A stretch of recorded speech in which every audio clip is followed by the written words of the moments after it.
G'day people, it's that time of the year again, mid to late autumn. Well, it's actually late autumn, which can only mean one thing: pumpkin pie.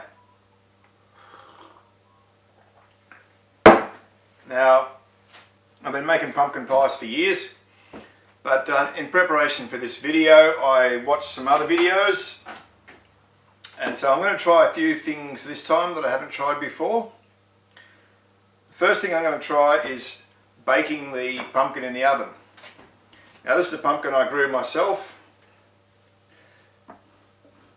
Maybe I'll, give me a sec, I'll photograph it.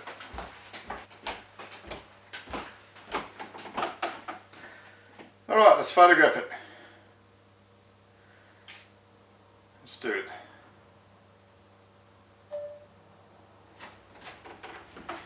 Good old Queensland grey, Queensland blue.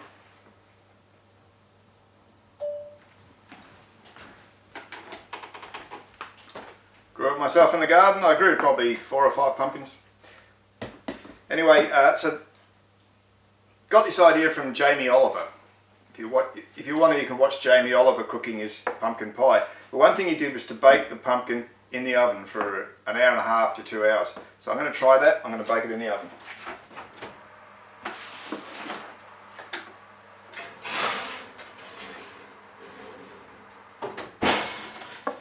So I'll just leave it in there for an hour and a half. I'll come back and see how that's going.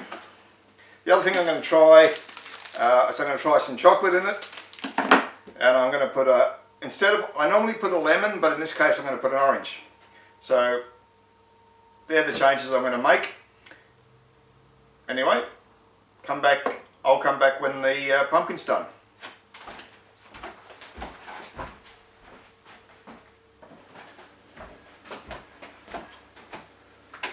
Okay, I can smell the pumpkin is pretty much done. I can smell it after only an hour. So it's going to be interesting to see how that comes out. But before I do that, I'm going to make the pastry, because really probably want to have the pastry ready to go, so that when I make the filling, the pumpkin filling, it'll be hot. Probably don't want the pumpkin filling to get too cold. So we start by microwaving the butter. 20 seconds.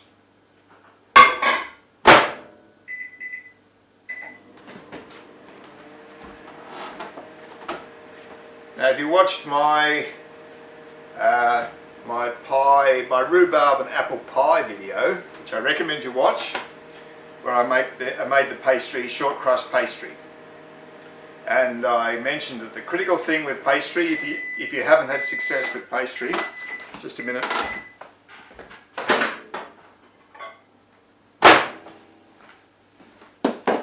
Let's get a knife.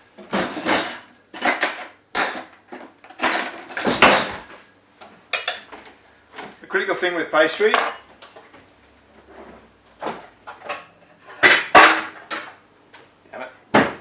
is the temperature of the butter.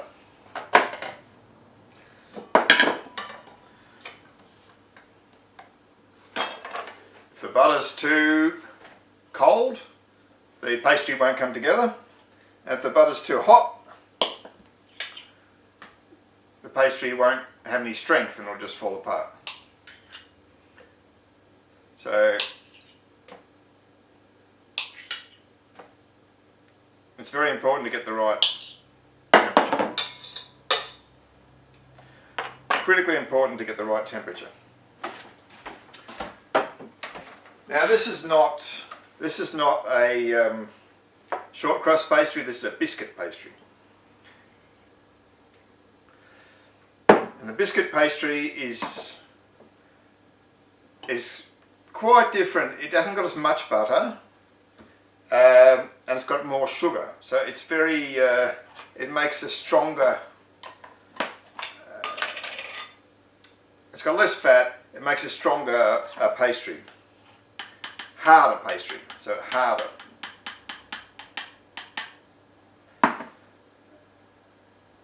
Probably should put that in after I put the flour in. I'll just get a couple of cups of flour.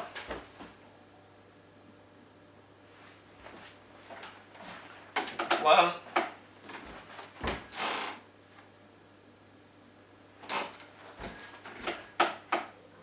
Two. 2 cups of flour. Now I'll put a level teaspoon of baking powder in. So this is biscuit pastry. It makes a hard pastry, and you don't want it rising too much. You want it to be hard. It's sweet and hard and goes really well with tarts. If you're making a tart, you want this type of pastry. I'll just check I've got that right.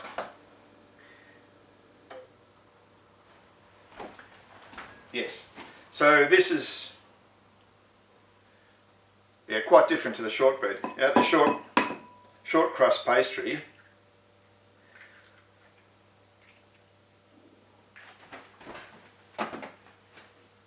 Short crust pastry is, much softer, and it got a lot more. You got more butter. It doesn't. Oh God! I broke a glass dish in the sink before, and bits of glass are still there. But that's all right. We'll deal with that.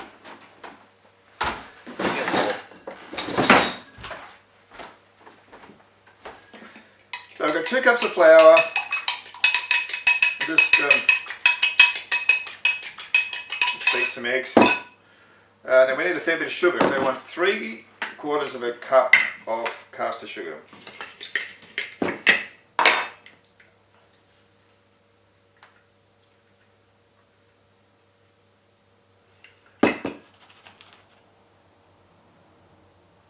about it. 3/4 of a cup of caster sugar. Very good.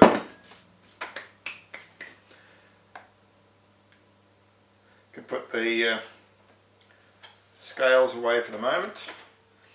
Alright. Now we'll just beat it.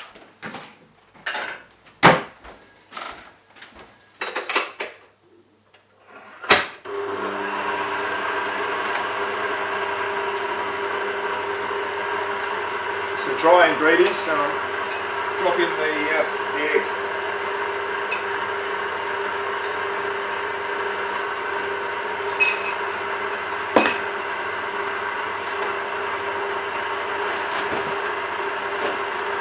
Now it's the same as it happens with the short crust pastry. You usually need a little bit of milk, but only a very small amount, a splash.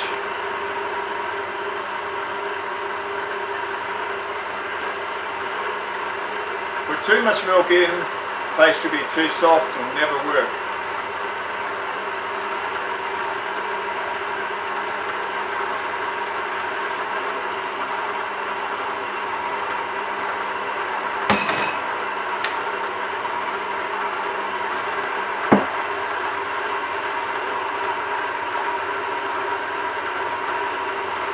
Just a little tiny bit. I think that'll be enough.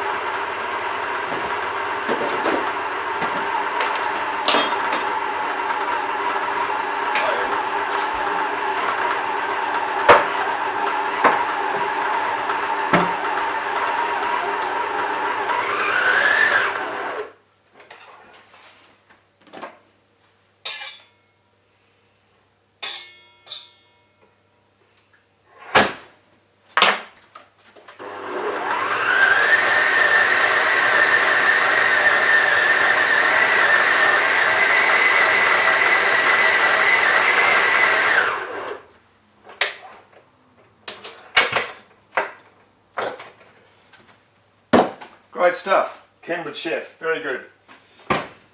Fantastic thing. Can't cook without it. Alrighty. Now, did I put a fraction too much milk in? Or are we good? I think it's going to be a close thing. So this makes a huge amount of pastry. 2 cups is really too much, but that's what the recipe calls for. So, I mean, you could try to reduce it, but then you'd have the wrong amount of egg. And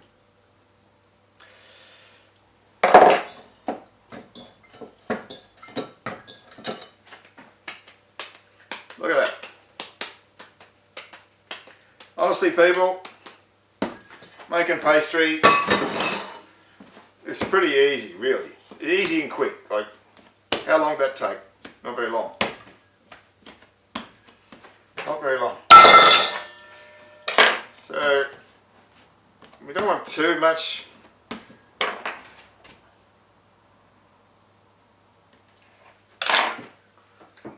Save a fair bit. There we have it. That'll be the pastry for the pie. So, like I said when I was doing my short crust, I make a disc just with my hands.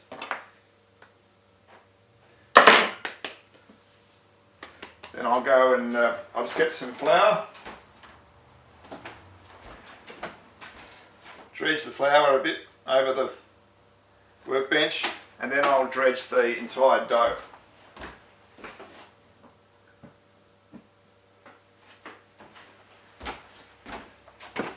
That's what I do. I just put the whole ball of dough or the wheel of dough into the flour.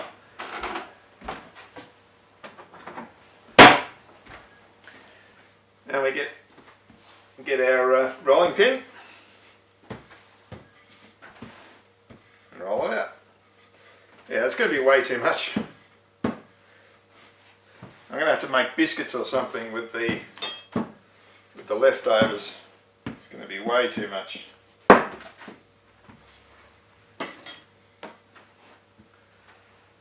Now you just bring your eye level down to the pastry and you'll be able to see where it's thin and where it's thick.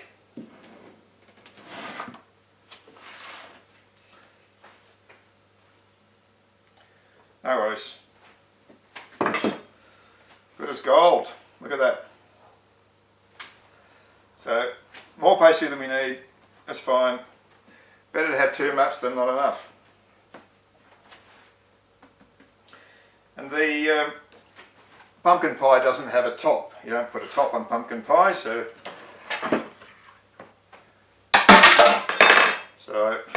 this is all there is going to be.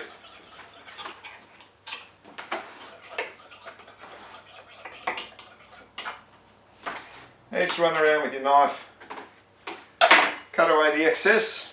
Look at all that excess. Way too much. Anyway, so it is. And I suppose I could just use a cup and a half of flour instead of 2 cups or something. Oh, I don't know. Sure, I could do something. Alright, I'll just put that on a plate somewhere. I'll put it on a plate and put that out the way.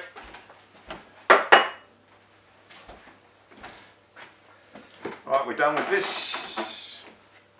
Although if I'm going to make biscuits I might need it. So I'll just leave it there, I guess.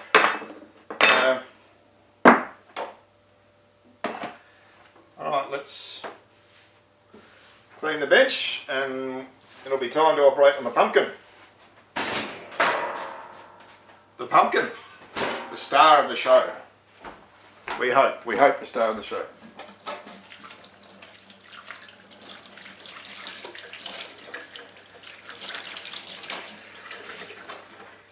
Just going to rinse off the Wet-X. By the way, if you're in Australia, we have Wet-X's. Maybe, I mean, you go to the supermarket and there's a lot of different types of sponges for wiping your bench, right? But one sponge is just better at wiping benches than all the others, and it's the Wet-X. But I think the Wet-X has been taken over by Veleda, and Do they still, is it still as good as it was?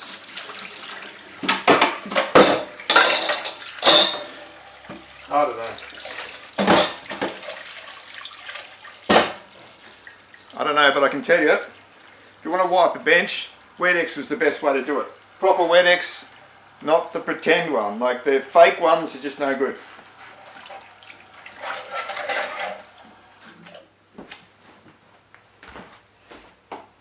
Boom. I've got that.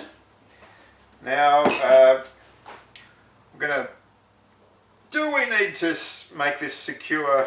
Maybe. Do we need to seal? Maybe we do. Hang on, I'm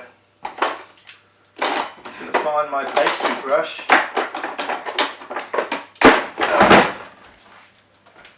Good old pastry brush. Fantastic thing, pastry brush. Alright, we're going to use some eggs here.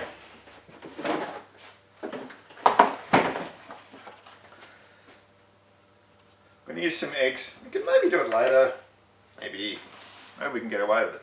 Right, what I need to do is cut up this pumpkin. So to do that I need a board. Let's pull the pumpkin out.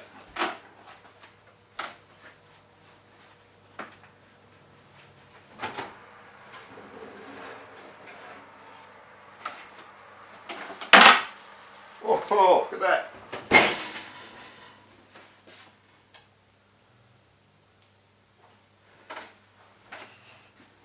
It's all, some of it's leaked out from the bottom and all very interesting. Let's cut this bit away. I've never tried this before, so it's going to be interesting. Smells like roast pumpkin. Smells good. So we just, I suppose we just cut it.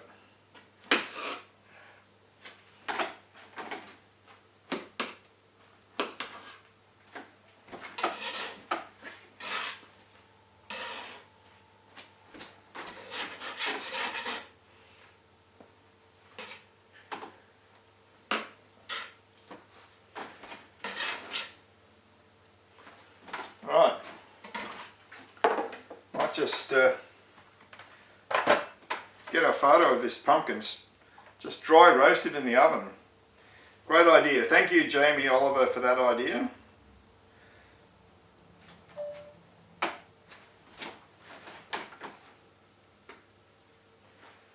Pumpkin, lovely orange.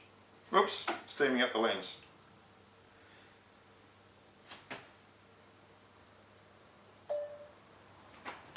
Looks great. So now, what we're going to do is cut away the bits we don't need. So I'll transfer them a bit at a time to this. Using, I don't know, a pair of tongs, maybe? Let's try some tongs. Alright, all good.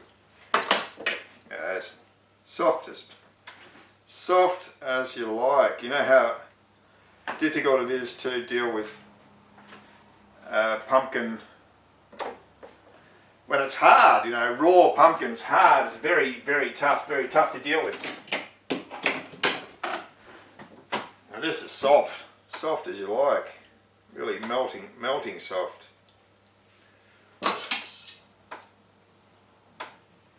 Melting soft. So we just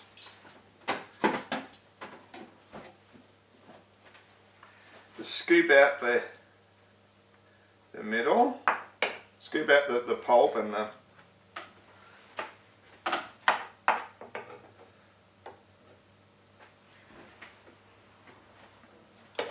the skin. Throw the skin out. What I need is a bowl. Maybe I'll just use this, the mixing bowl. I'll just use that again.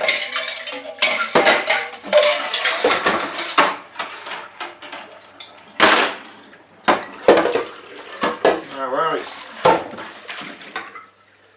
That's right there. I might as well use it. give it a rinse. I mean, it's only had pastry in it, it's not going to matter. So that's good. Just wipe my hands. Oh, I need to weigh it. So I want about 700 grams of pumpkin. Approximately 700 grams. So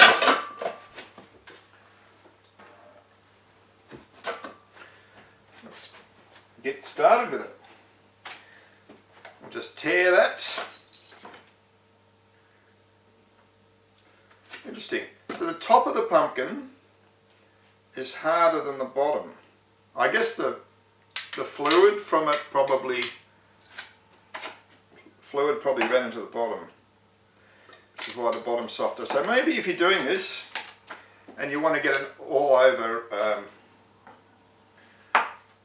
oh look how easy that skin just peels off. Look at that. Wow. That's an idea, eh? Just peels off easy. Maybe just cut off a little bit on the outside where it's a bit brown.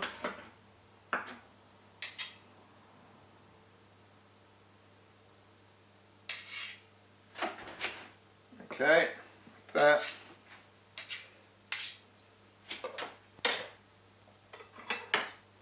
So let's have a taste of this. Certainly got a pumpkiny flavour. Needs, in my opinion, needs sugar and various other things, but tastes like pumpkin. Alright, chuck that out. Yeah. Grab the next bit. No worries. Just cut around it.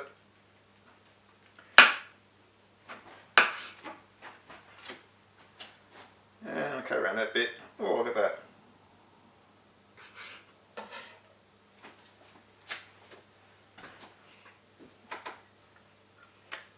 Kind of reminds me of roasted chestnut.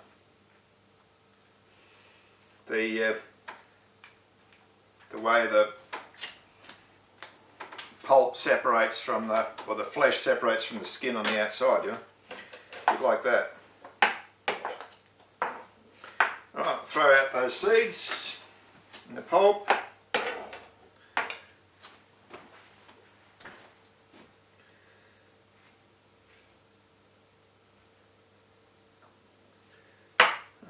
Make sure we don't get any unwanted seeds.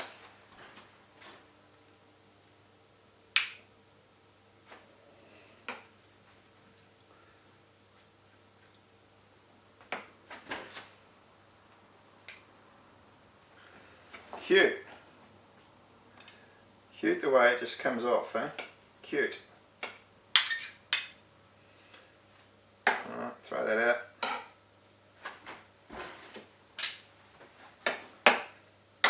Cut the brown bit off.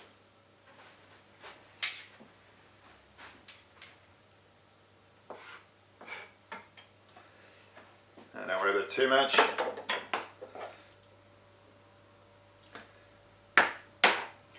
So the scales have turned themselves off. Thanks guys. Now we don't know how much weight we've got. Pests. Digital pests. So I think it's going to be, I'm going to need about 3/4 of this pumpkin, I think. So I'll just do this, I'll just do the next bit.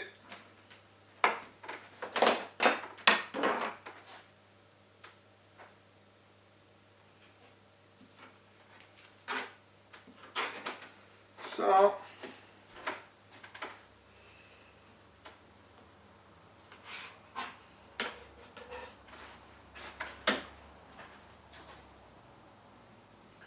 scoop the seeds.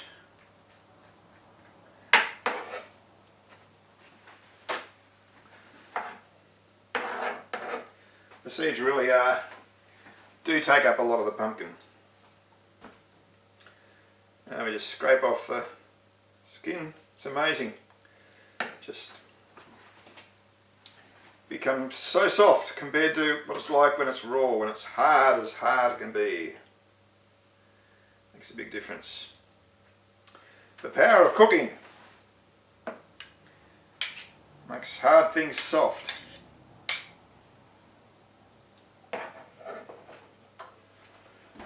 Alright, check that out. A bit of that dark can go. Most of it can just go in. Right, so I reckon that's going to be enough. You know what? It's not quite enough. I'm just going to go and finish that last bit, and I'll come back when I've got the pumpkin all mashed into the bowl.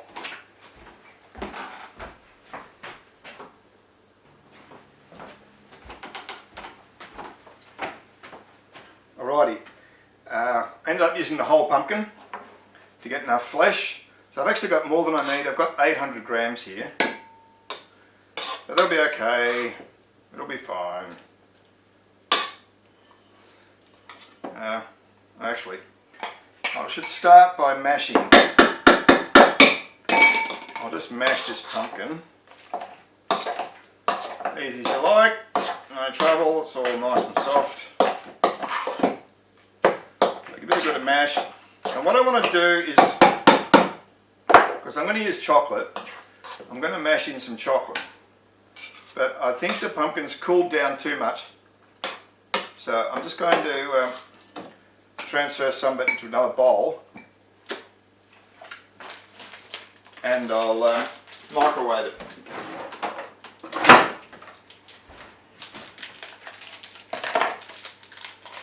So I don't know how much chocolate I want to use, but it's probably at least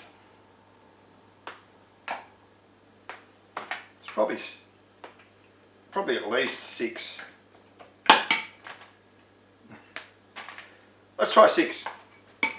I'm going to go for 6.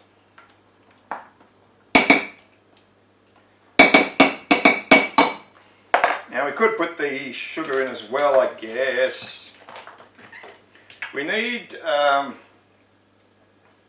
3/4 of a cup of brown sugar.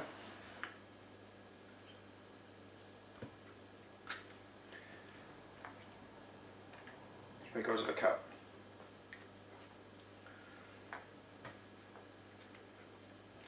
You do need a fair bit of sugar to make this work.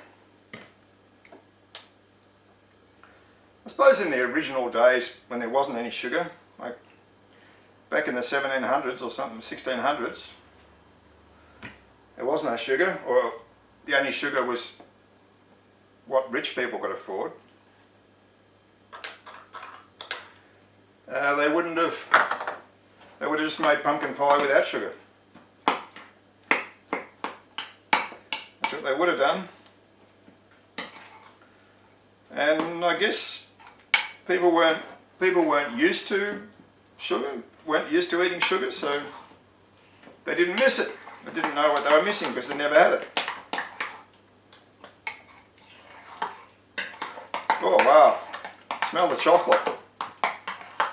The chocolate has melted, partly. Wow.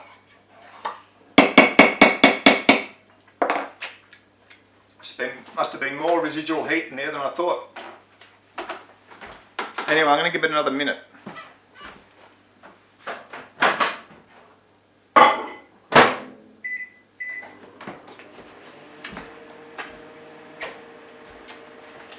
One minute in the microwave. Now, I'm going to put a few spices in here, which you normally do with pumpkin pie. Cloves are good, so I'm going to put 6 cloves in this. 1, 2, 3, 4, 5, 6.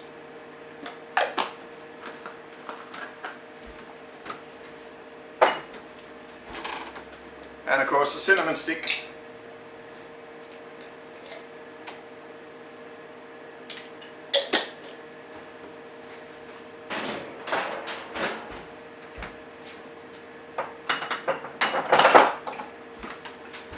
If you remember me talking about cinnamon sticks in the past, Always use a cinnamon stick, don't use ground cinnamon. Unless the ground cinnamon's really fresh.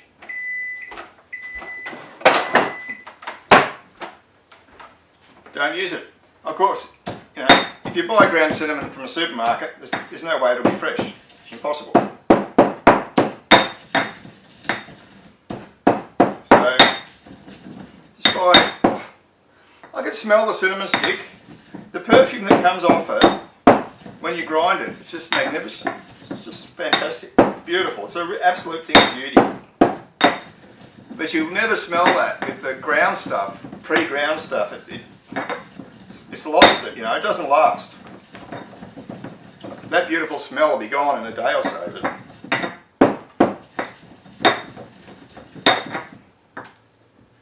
I mean, they do what they can, I dare say, the people that make pre-ground cinnamon, but it's just not possible.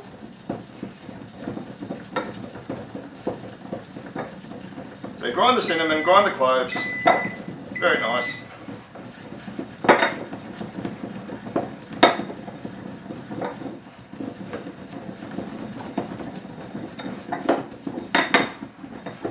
And, you know, when you start grinding the cinnamon stick, it's a bit of wood, you know, a bit of bark. You think it's not going to turn to powder, but it does.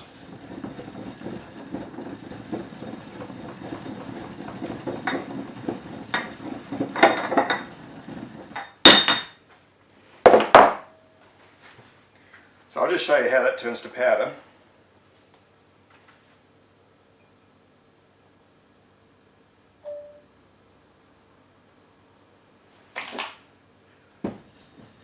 Powder.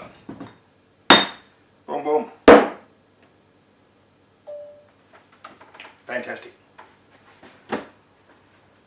You'll never go back to using ground cinnamon once you've done it. Once you've done it yourself with a proper mortar and pestle. I mean, or you could just use a spice grinder, whatever. Whatever. Now I'll fetch this out of the microwave.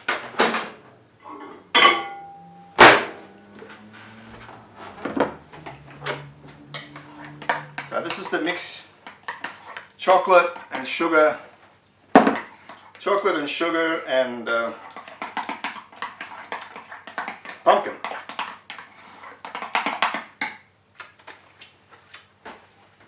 You're also supposed to put a 1 heaped saltspoon of salt in it.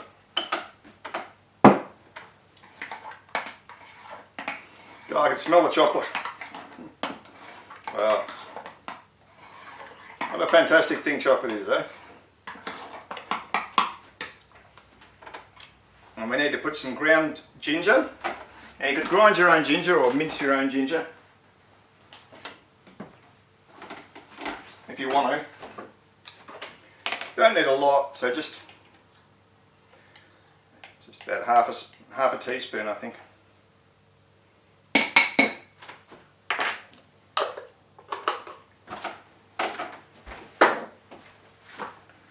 Just mix that in. And we mix the whole thing back in with the original. Actually, I'll just distribute this cinnamon well before I add the rest.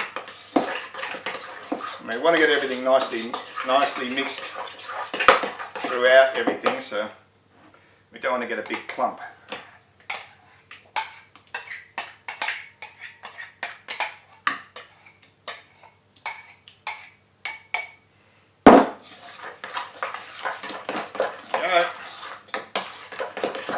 Nice.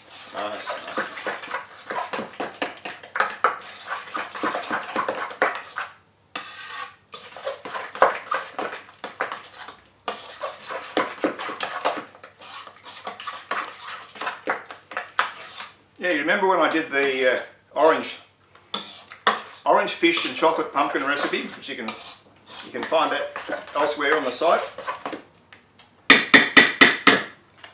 I made the point. Wow. I made the point that pumpkin and chocolate do go together, which they do. Just proving it again here, really.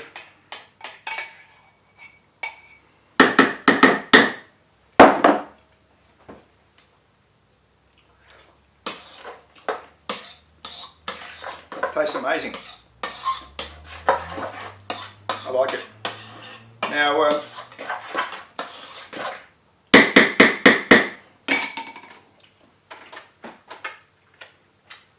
normally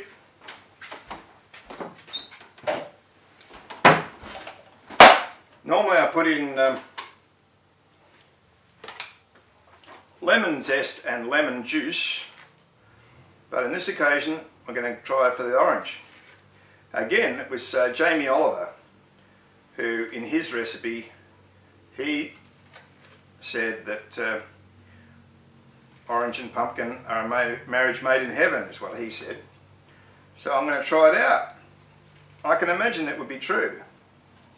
Seems right. So I'm just going to take the zest from one orange and the juice.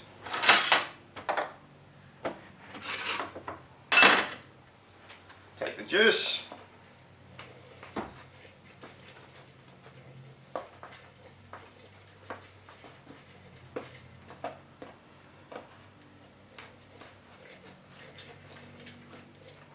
Where is?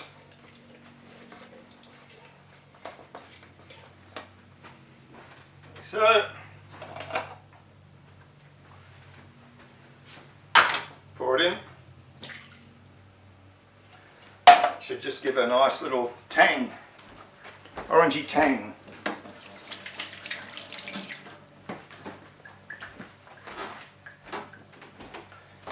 Stir it all in.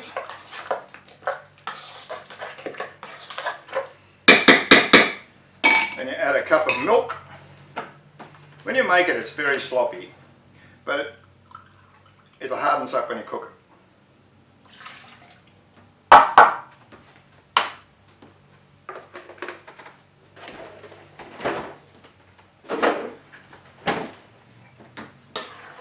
Mix it in. Comes a sloppy mess. Sloppy mess. Looks great. Oh, it smells incredible because the smell of the orange and the chocolate and the pumpkin and the cinnamon just smells amazing.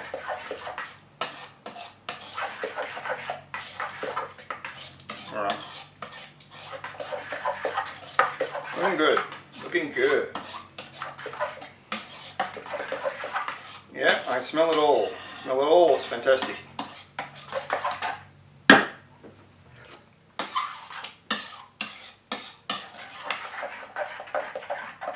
I mean, you could nearly put more.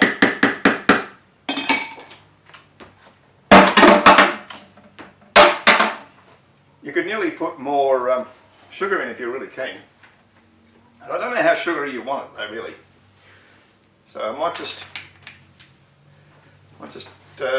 no, maybe you could put a little bit more sugar. Maybe I'll just put a little bit more.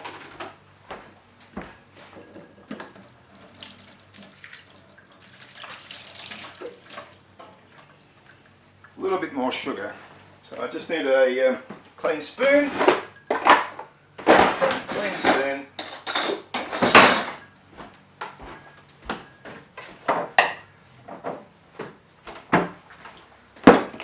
Just have one heaped soup spoon here, I think will be enough. Maybe two.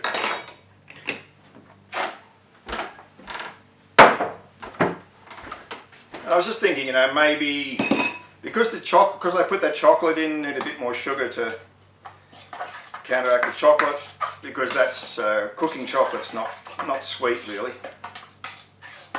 not particularly sweet.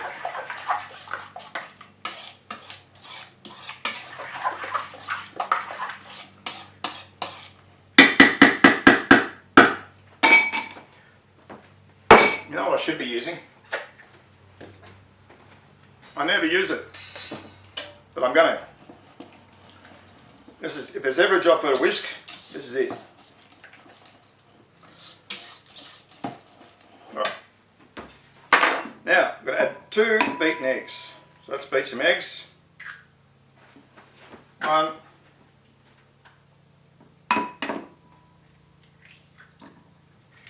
2.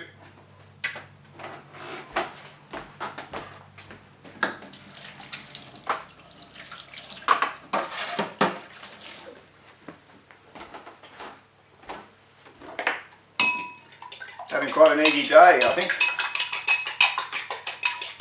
I put an egg in the pastry. There's 2 eggs in here. I'm going to use another egg to seal it as well. Alright. Put your eggs in.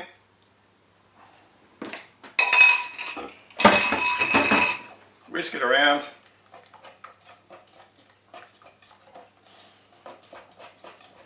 Yeah, this is the job for the whisk, definitely. Definitely. Nice. Alright.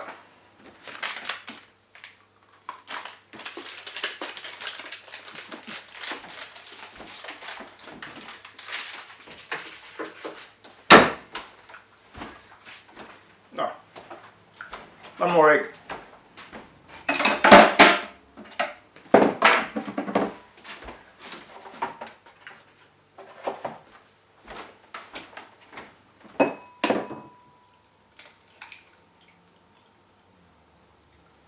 And really we just need the white. No point wasting the yolk, might as well throw the yolk in with the mix. So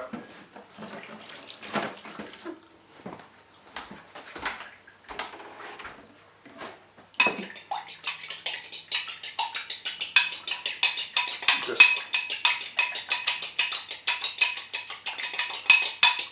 whip the egg white a bit.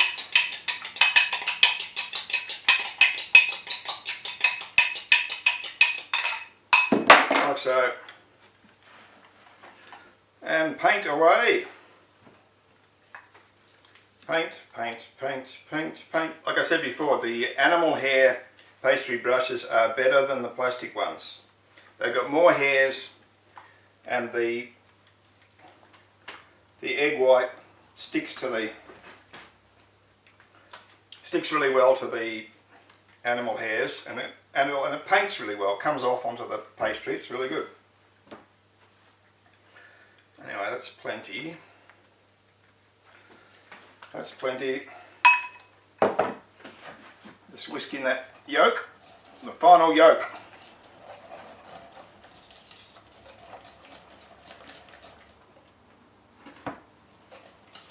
Oh, it's incredible to smell. Like the cinnamon, you know, it's just, what a fantastic thing cinnamon is.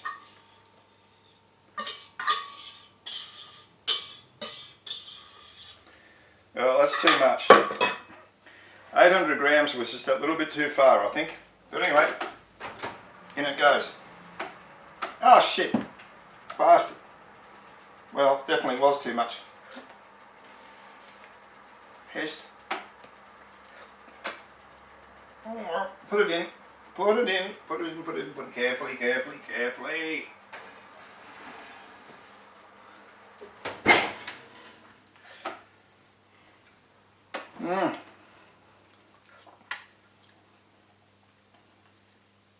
Probably it's going to dribble over onto the floor of the oven, but whatever. You get that. That's the sort of stuff you get if you're a cook. Right. So that's going to take about half an hour or so, maybe longer. I'll come back when it's done.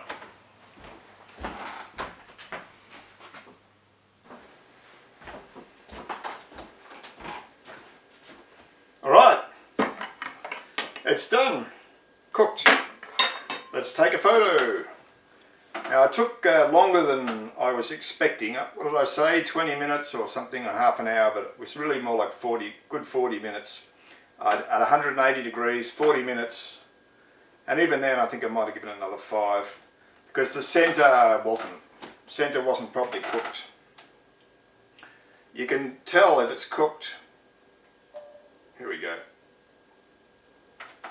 You can tell if it's cooked by sticking a knife into the middle, and if it comes out clean,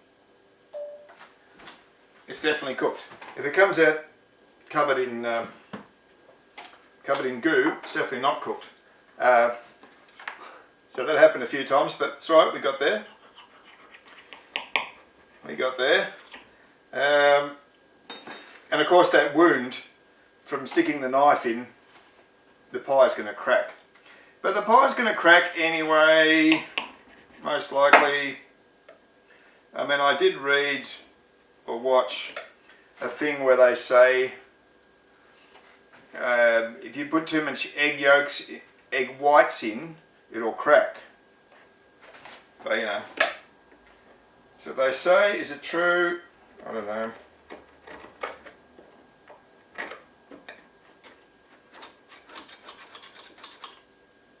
But anyway, feels it's warm. I've let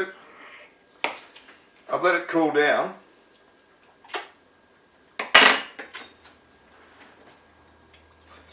So that it won't be too sloppy.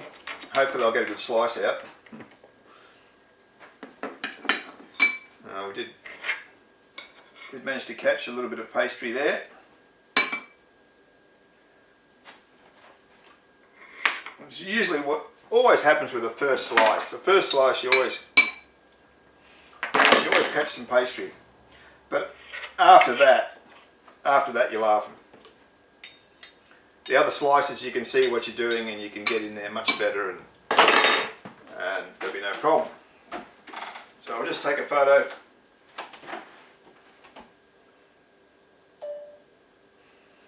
The pie, give you a look at the crust, pie crust, which was made with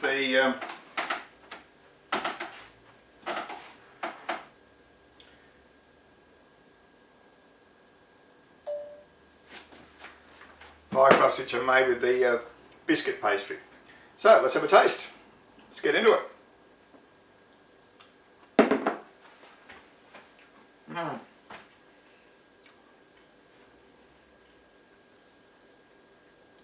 Well, yeah, you can taste the pumpkin, all right.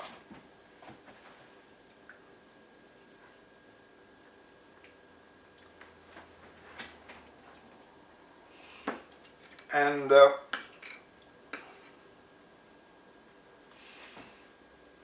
going to taste in there? I think we could use more chocolate. I could have used more chocolate. The chocolate's very background flavour. It's not very strong at all.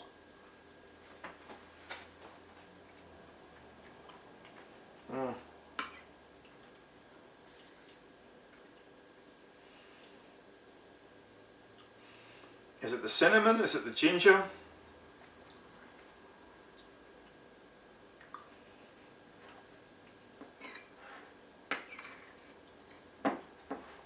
Is it the orange?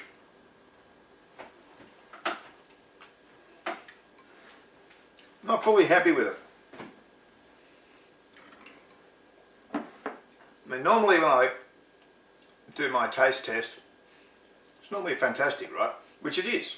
I'm not faking it. But this one, it's not bad, but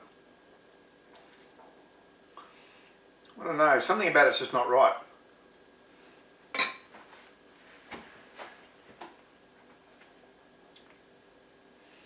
Is it the orange?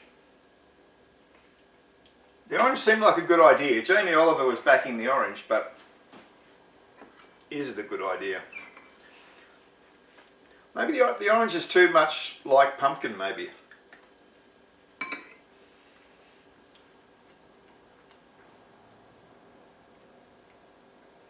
Is it the chocolate? Maybe the chocolate's wrong. It's not terrible. It tastes fine, but I was really hoping for something better.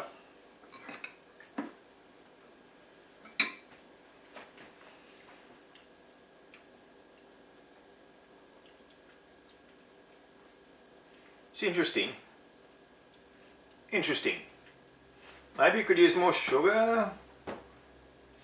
It all starts to become conditional at this point, you know, what if I did this? What if I do that? I mean, there's a lot of variables here. I think we could take the ginger out. Don't need the ginger. But the orange. Is the orange the right thing? Orange and pumpkin. I mean, yeah, in theory. But is it right? Is it right? I'm not sure. Anyway, was my first go at chocolate pumpkin pie. I wouldn't say it's a complete failure. It still tastes okay, but it's not what I was looking for. There you go. So don't say that I always say my stuff tastes great. Not always.